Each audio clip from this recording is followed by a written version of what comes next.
American pop band Lany is coming back to the Philippines, not just for 1, 2, but 5 shows. And I spoke to the band's lead singer and guitarist, Paul Klein, about their return. That does sound crazy. We're so excited. It's been a long time, and I can't believe that we're doing 5 nights. We're going to be in Manila for a long time, like a full week, which is amazing. And actually, I'm really excited that it's happening towards the end of the year. We've been on tour all year. We started in Mexico in March, and then went to Australia, New Zealand, and South America. Then we did 33 dates across North America. And we just went to Korea last week. So everything is very dialed. We're very sharp. We're very focused. It should be probably like the most fun shows we've ever played, just because we feel so prepared, if that makes sense. Well, I mean, you guys, a lot of us have been cooped up for so many years now. And Yeah. we have, like, in the Philippines, I mean, concerts are here nonstop. Everybody is just, concert with a vengeance type. And, Oh, right? great. Yeah, And that's great. And of course, we're psyched to have you here. I mean, I heard your concerts already sold out, which is was that why they had to keep adding more and more shows for you guys? I think so. Yeah, we put 3 on sale, and I think some people were pretty upset that they didn't get tickets, so we added another night, and then I think some more people were pretty upset that they didn't get tickets, so we went ahead and added the 5th, which I feel so humbled and honored, really. Like, this is a pretty incredible thing to be able to do and to say, and we're very excited to come over there. Okay, so we know 5 days. I mean, our 5 concert nights with Lany. What can the fans expect? I mean, are we going to be doing a lot from your latest album, the GGBBXX, or it's going to be like everything?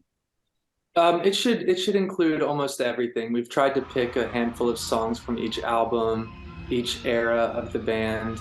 We're going to be bringing our full production like normal, but it will be a completely new setup of lights and sound. And then we might be able to bring out like a special guest or two. So we'll see. All right. Are we going to see you dance on stage the way we see you dance in the video? No Yeah, way. of course you are. Yes, of course. I might go out into the crowd and dance with y'all. Oh my gosh. Are you going to be dancing like all night? I mean, how many songs are we going to expect you to be dancing in, aside from in the kitchen? All of the songs, I think we play for about 87 minutes is the set list, or about an hour and a half. So you can expect an hour and a half full of dancing and singing, and a really good show. How do you pick your songs? I mean, you have 4 albums out there. I mean, how do you choose which ones to perform and to sing?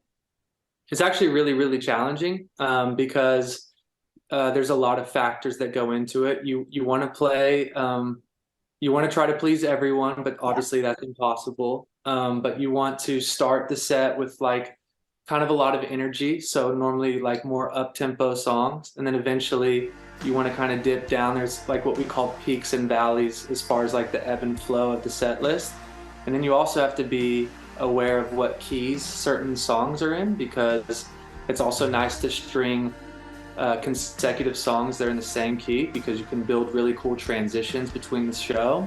That way it's not just like, here's a song stop, here's a song stop, here's a song stop. So we take all those things into consideration, and of course there's bound to be some songs that people are like they wish that they included, or that we included in the set list, but we're doing our best, and we think that this is our best show ever, without a doubt. So we're very excited to bring it to you. What would you say would be like maybe top 3 songs, or maybe even just one song that you just absolutely love to perform on stage, and hear the crowd just go crazy?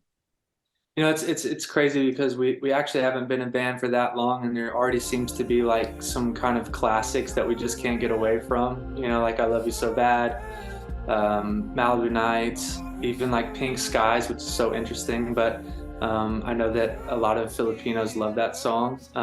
Songs like 13.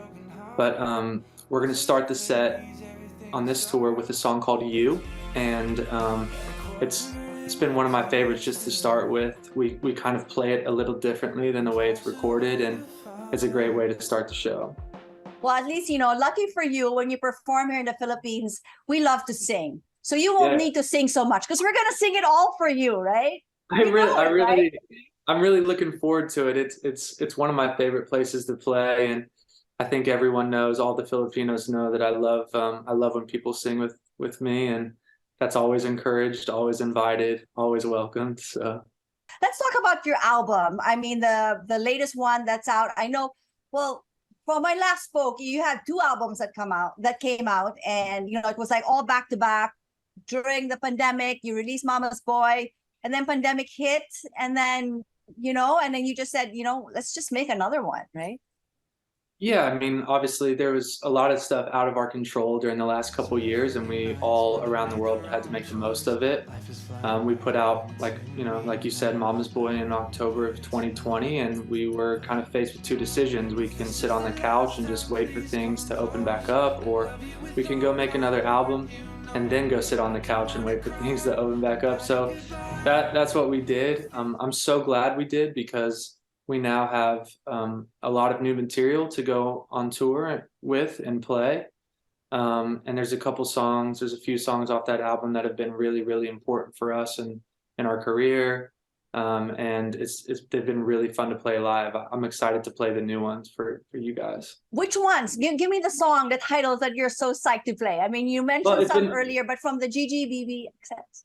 Yeah, it's been interesting because we've had the opportunity to play a lot of these songs around a good part of the world at this point. So dancing in the kitchen, no matter where we're at, is always Cool. going on. Only because you were dancing in it. Yeah, exactly. And X I Never Had is also so fun. We have That's the nice. words up on the screen, and I have like an iPhone that I go and I like video people in the crowd, and then they're up on the screen. So it's like a really fun moment during the set. Up to Me goes off. Getaway is really fun. So it's been great. Yeah, I also like Thick and Thin though. I mean, Thank you.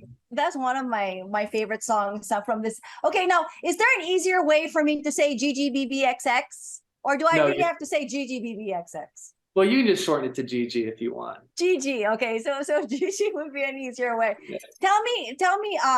You kind of went based on the interviews that you've had, and of course how different your Mama's Boy album was, Yeah. and you decided to go back to GG, your Mhm. sound. Was that necessary? I mean, do you plan to explore other sounds after this album? Yeah, I think we never want to make the same album twice. I thought, if I'm allowed to say, I thought Mama's Boy was like really, really brave of us, and like a really cool endeavor to take kind of a sidestep and bring people back home to where we're from. I think that album, hopefully over time, will age really well. We put it out during a time where people might not have had the emotional bandwidth to really appreciate it. There's a lot of other more important things going on in life than Mm-hmm. us putting out album. But today I was in the studio. We're working on a new album right now, and um, every album seems to have just a little bit of a different flavor to it. And I'm not exactly sure like how to describe it or articulate it yet, but we're having a great time. And we are back in with this producer named Mike Crossy, who we made the album Malibu Nights with, top to bottom. So, we're very excited to be back in the room with him. We missed him a lot, and hopefully you guys like the album when we put it out. Well, I'm sure we will. I mean, just the fact that you're having fun. I mean, I think that helps a lot, knowing of how much fun you have creating an album, and it Yeah, just resonates to your listeners as well and your fans. It's like, because we want to have fun with you, right? 100%. I mean, I think like all we're really trying to do is make people's lives like 1% better. And making an album is a lot like, it's a very long version of going and picking someone out like a birthday present or a Christmas present, and writing them like a letter, and you want them to feel like special, and you want them to know that like you were thinking of them, and this is why you got the gift for them, and you want them to like it, right? And I think, of course, like when we're making the album, we're having fun, and we also have our fans in mind, and we're like, this is why we made this for you, and we hope you like it, and we hope that it speaks to you in this way, and blah blah blah. So I mean, that's the thought process behind it. How are you guys now that I understand you're only two? Yeah. Are you planning to look for another member? Are you happy being a duo now? Yeah, yeah, yeah. No, we're gonna just keep it Jake and I. Okay. You know, we had so many great years with Les, and he wanted to stay home and be with his family, and we totally respected that, and he also respected that we weren't done with Lany, there was more in the tank, and that the vision was still super clear, and the ambition was there. So he gave us his blessing as well to continue, and so Jake and I, thankfully, it's been a pretty seamless transition. You know, of course, we miss him a lot, but we've got a global family at this point that is somewhat like counting on us to deliver more music, and we're very excited to do so. Okay. Anything else that you guys plan to do when you're in Manila? You're gonna be here, and we even gave you day off. Yeah, you did. Thank you We so much did. for that. Thank you. We gave you a day off. Okay. So what do you guys look forward to doing most when you Well, visit us back? could you give us a couple ideas or options? Because, for as many times as I've been to Manila, I feel like I haven't gotten to properly like see it or experience it. So hopefully now that we're camping out there for like a week, we'll get to run around the town, and I don't know, like if there's a beach nearby, maybe we could go see a couple of the beaches. I'm not sure. Oh, it's gonna be. There's lots of beaches, surfing galore, wonderful food. I mean, I Yeah. think a Live Nation is definitely gonna keep you busy. I mean, Okay. while you're here Yeah. in Manila. Well, wish you all the best. Do invite your viewers. All Hey, Filipino fans. I know the Philippines is one of what your biggest fan base for 100%. Lady, right? Yeah. Hey, everyone in the Philippines. It's Paul from Lany. Love you so much. We're going to be there in like a month, maybe less. I'm not sure, but we're so excited. It's something that we've been looking forward to for this whole year, but also the last few years. We've missed you a lot, and I'm pretty sure we're making history, doing 5 nights. So nowhere else we'd rather do it and make it. And we'll see you really soon. All right. Thank you so much for spending your time with us here on CNN Philippines. All the best to you. See you, Manila. Yeah. Thanks for having me. Good to see you.